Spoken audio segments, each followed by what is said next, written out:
সংসার হয়ে গেলে একটা মেয়ে সব থেকে কি বেশি হারায় জানেন? যত্ন। কেউ তাকে ভাত বেড়ে দেবে, সেই যত্ন। কেউ তার কথা শুনবে, সেই যত্ন। তার ছোটখাটো স্যাক্রিফাইসের কথা কেউ মনে রাখবে। প্রচণ্ড ক্লান্তিতে কেউ তাকে একটু ছুটি দেবে, সেই যত্ন। অন্তত একটা প্রশংসার লাইন।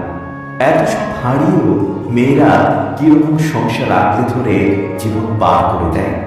ছুটি নেই, ছাড় নেই, চোখের পানির দাম নেই, তাও সংসার আঁকড়ে ধরে থাকতে মেয়েদের কি প্রবল আগ্রহ। এই আগ্রহকে কি বলে জানেন? বোকা বোকা একটা নাম আছে এই আগ্রহের, তার নাম মায়া। নিজেকে নিঃশেষ করে সব আঁকড়ে রাখার এই আগ্রহের নাম মায়া। অথচ তার জন্যই কেউ মায়া দেখায় না। হয়তো